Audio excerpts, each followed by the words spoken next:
اقتدار آیا، رویہ بدل گیا، 4 دن تازگی آئی، رویہ بدل گیا، حالات بدل گئے۔ اگر آپ ناراض نہ ہوں تو جب تک دکھ تھے تسبیح بھی چل رہی تھی، جب تک تکلیف تھی سجدے بھی ہو رہے تھے۔ آسانی ہوئی ہے تو سب بھول گئے، یاد ہی نہیں رہا۔ میرے عزیزو یاد رکھنا کہ تکبر نہیں، اللہ کی نعمت پر کبھی تکبر نہیں، ہمیشہ عاجزی، جھک جانا۔ بڑی سادی مثال ہے اور سب کو یاد ہے، درخت کو پھل لگ جائے تو ٹہنیاں جھک جاتی ہیں، اور جھکنے کا مطلب یہ ہوتا ہے کہ پھل لگا ہوا ہے، اور اگر درخت کھڑا ہو، ٹہنیاں بھی کھڑی ہوں، اکڑی ہوئی ہوں، تو اس کا مطلب یہ ہے کہ پھل کوئی نہیں۔ جو بندہ آپ کو جھکا ہوا ملے نا، عاجزی کرتا ملے، سمجھو پھلدار ہے۔ لیکن اگر تکبر ہی تکبر نظر آئے معاذ اللہ، تو پھر اس کا معنی یہ ہے کہ اس نے اپنے آپ کو پھلدار نہیں سمجھا۔ قارون حضرت موسیٰ علیہ السلام کے زمانے کا مالدار ہے، لوگ رشک کرتے تھے اس کے پیسوں پر، اور ایسا مالدار کہ جس کے خزانوں کی چابیاں اونٹ اٹھایا کرتے تھے، پیسہ ہی پیسہ۔ حضرت موسیٰ علیہ السلام نے کہا زکوٰۃ دو، کہنے لگا اب آپ نے معاذ اللہ پیسے بھی لینے شروع کر دیے۔ یہ بڑا مسئلہ ہوتا ہے نا بعض لوگوں کو، تو بہت سارے لوگ اس کے آنے جانے پر رشک کرتے تھے، لیکن پھر تکبر کیا نا، اس نے نعمت پر شکر کی بجائے تکبر کیا نا، تو اللہ نے زمین کو حکم دیا، رب کریم نے اسے زمین میں مال اور خزانے سمیت دھسا دیا، زمین میں غرق ہو گیا۔ کیوں؟ کہ اللہ کی نعمت میں متکبر ہے۔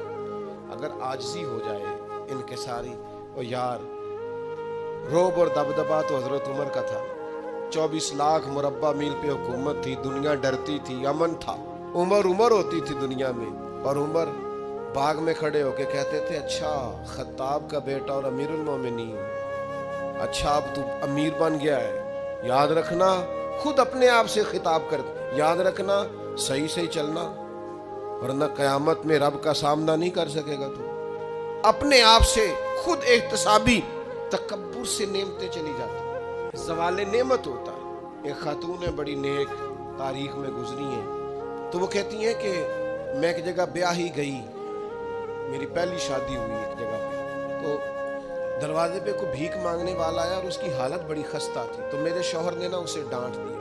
میں نے اپنے شوہر سے کہا اللہ کا ہم پر فضل ہے اور اس کی حالت بڑی پتلی ہے، لگتا ہے کئی دنوں سے روٹی نہیں کھائی، تو 4 پیسے دے دیں تو حرج کیا ہے؟ کہنے لگا قطن نہیں، میں نے منع کر دیا تو ختم ہو گئی بات۔ تو بی بی کہتی ہے میرے پاس اپنے ذاتی پیسے بھی پڑے ہوئے تھے جو میکے کی طرف سے مجھے ملے تھے، تو ذرا میرا خامن سائڈ پہ ہوا تو میں نے نظر بچا کے نا اس فقیر کو 4 پیسے دے دیے، چونکہ زیادہ ہی اس کی حالت بگڑی ہوئی تھی۔ تو کہتی میں پیچھے پلٹی تو شوہر پیچھے کھڑا تھا، اس جرم میں کہ میں نے ایک فقیر کو بغیر اجازت پیسے دیے، اس نے مجھے طلاق دے دی۔ کہتے ہیں بڑی تکلیف میں تھی اور اپنے دل میں سوچتی تھی مالک میں نے تو تیرا بندہ جان کے اس کی مدد کی ہے اور مجھے یہ سزا ملی ہے۔ فرماتی ہیں عدت گزر گئی، میرا والد پریشان تھا، پھر ایک رشتہ آیا، میرا نکاح ہو گیا، لیکن اللہ نے مجھے اتنا اچھا شوہر دیا، اتنا نیک شوہر دیا، اتنا کمال آدمی۔ فَإِنَّ مَعَ الْعُسْرِ يُسْرًا إِنَّ مَعَ الْعُسْرِ يُسْرًا، مشکل کے بعد اللہ آسانی دیتا۔ کمال شوہر اللہ نے مجھے دیا، نیک، صالح، محبت کرنے والا۔ فرماتی ہیں اسی طرح میں ایک دن اپنے شوہر کے ساتھ بیٹھی تھی، دروازے پہ دستک ہوئی، تو میں شوق میں اٹھی، اپنے شوہر سے کہا میں دے کے آؤں فقیر کو؟ کہنے لگا جتنا مرضی دے دو۔ کہتے ہیں دروازے پہ گئی تو میری چیخ نکل گئی، اس لیے کہ دروازے پہ جو مانگنے آیا وہ میرا پہلا شوہر تھا۔ بے پرواہی ویکھ سجن دی، جتھے کسے دی پیش نہ جاوے، انہیں مالاں والے در در رولے تے منگتے ہیں تخت بٹھاوے، اوے سجنا ہو کسے نو کارا مل دئی، کوئی کعبے ہو خالی آوے۔ وہ میرا پہلا شوہر دروازے، اتنے وہ بھی تڑپ گیا۔ کل تک تکبر تھا، غرور تھا کہ ہم مالدار ہیں، ہم کسی غریب کو کیا دیں، لیکن آج یہ حال ہے کہ وہ خود دروازہ دروازہ بھیک مانگ رہا تھا۔ نہ قدری، نہ شکری، تکبر، یہ زوال نعمت کا باعث بنتا ہے، انسان کے پاس سے نعمت رخصت ہونے لگ جاتی ہے۔ ایک چوتھی بات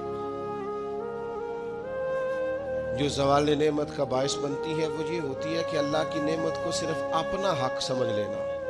اللہ نے جو ہمیں دیا ہے نا وہ سارا ہمارا نہیں ہوتا، اس میں مسکین کا بھی حق ہوتا ہے، یتیم کا بھی حق ہوتا ہے، کمزور کا بھی حق ہوتا ہے، سائل کا بھی حق ہوتا ہے۔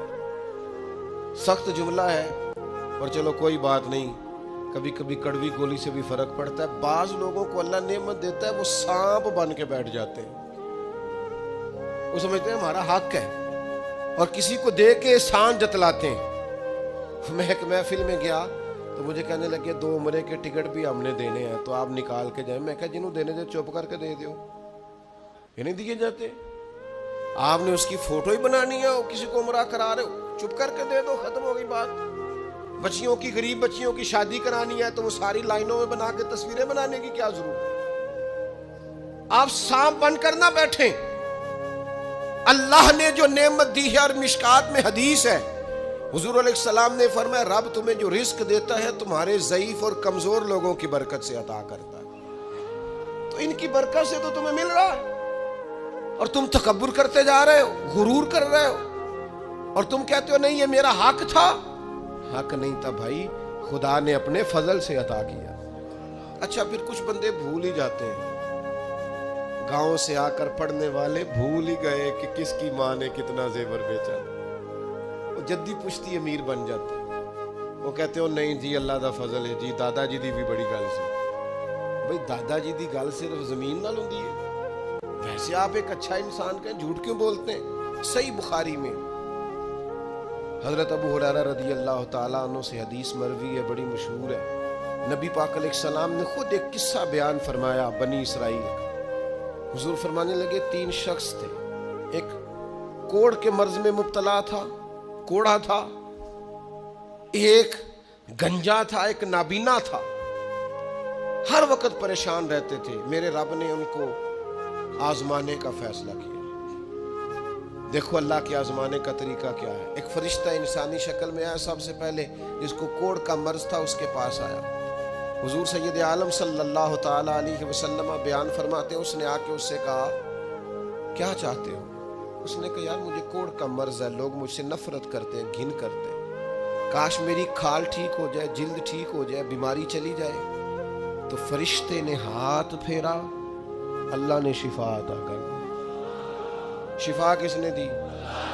ہاتھ کس نے پھیرا؟ تو کوئی عرض نہیں، اگر کسی وقت کوئی بزرگ دم کر دے، ہاتھ پھیر دے تو شفا اللہ ہی دیتا ہے. بخاری میں موجود ہے جو روایت عرض کر رہا ہوں. فرشتے نے ہاتھ پھیرا، اللہ نے. اب فرشتہ اس سے پوچھتا ہے پسند کیا ہے، مال کون سا پسند ہے؟ کہنے لگا اونٹ بڑے پسند ہے. تو فرشتے نے ایک حاملہ اونٹنی اسے دی اور برکت کی دعا بھی دی.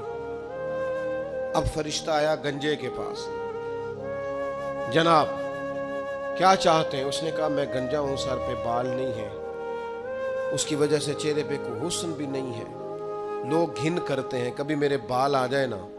فرشتے نے ہاتھ پھیرا، بال اللہ نے عطا کیے، اس کو شفا ہو گئی. اب فرشتے نے اس سے کہا کہ مال کون سا پسند ہے؟ کہنے لگا گائے بڑی پسند ہے. فرشتے نے تو اس کو نے ایک حاملہ گائے دی اور برکت کی دعا بھی دی.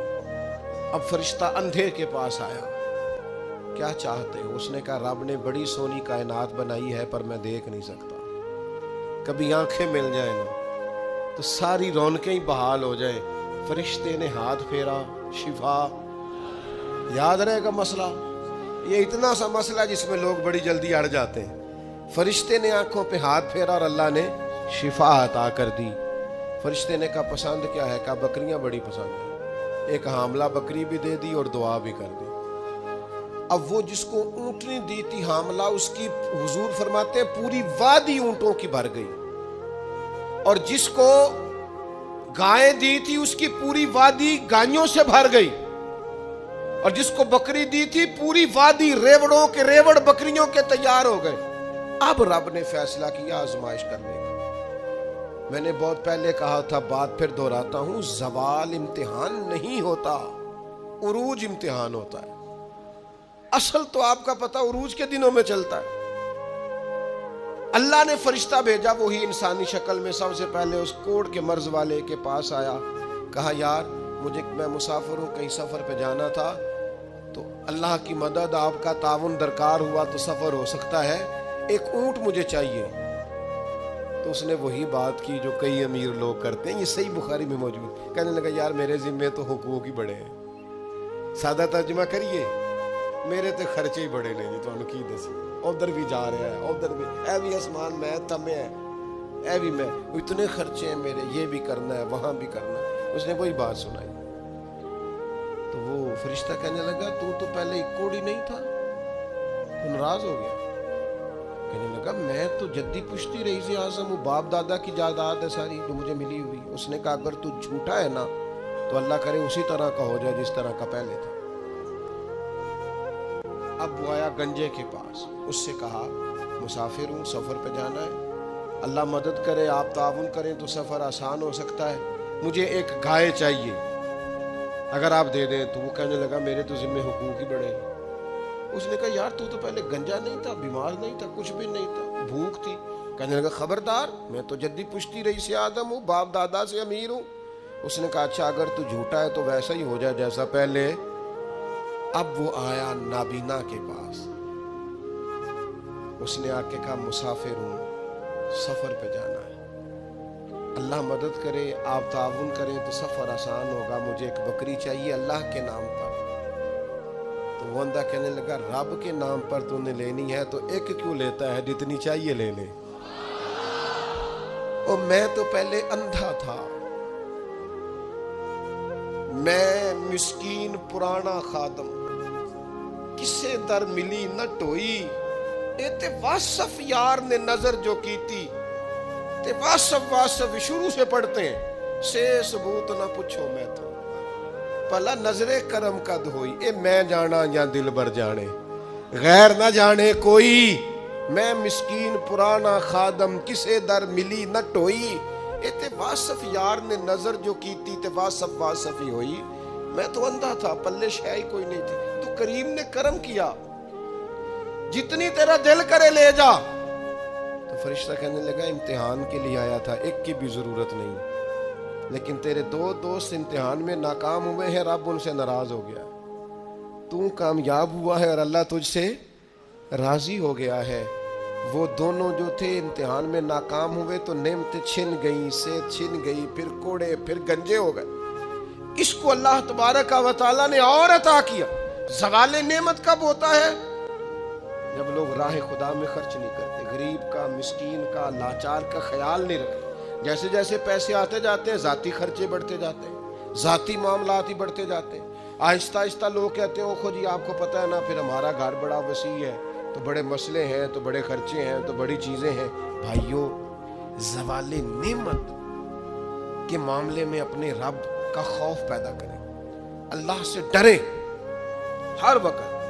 جب تک نعمتیں نہیں نہ ہوتی تو گزارا ہو جاتا ہے، اگر ملنے کے بعد چھن جائیں تو پھر تکلیف بہت زیادہ ہوتی ہے۔ تو زوال نعمت سے بچنے کے لیے تکبر سے بچیں، ناشکری سے بچیں، ناقدری سے بچیں، اور پھر صرف اپنا حق سمجھنے سے بچیں۔ اسے بانٹیں، عاجزی میں رہیں، شکر میں رہیں۔ آپ محسوس کریں گے کہ لَئِن شَكَرْتُمْ لَأَزِيدَنَّكُمْ، اگر شکر ادا کرو گے تو میں نعمتوں میں اضافہ کر دوں گا، نعمتیں محفوظ بھی ہو جائیں گی، ان میں اضافہ بھی ہوگا۔ ہر وقت نبی کریم شکر ادا کرتے، ہر وقت صحابہ اور اہل بیت مقام شکر پر فائز رہتے۔ یہ مقام شکر انسان کو زوال نعمت سے بچاتا ہے۔ اپنے آپ پر غور کریں، اگر کوئی بھی نعمت موجود ہے، وہ اولاد کی صورت میں ہے، وہ صحت کی صورت میں ہے، وہ بہن بھائی، ماں باپ، دوست احباب، بیوی بچوں کی صورت میں، جو بھی انعام اللہ کے موجود ہے، اس میں کبھی تکبر کا شکار نہ ہو، خود پسندی کا شکار نہ ہو، کبھی کوئی ایسا کام نہ کریں جس سے اللہ تعالیٰ کی ناراضگی کا موجب بنے۔ اللہ تبارک و تعالیٰ ہمیں عمل کی توفیق عطا کرے۔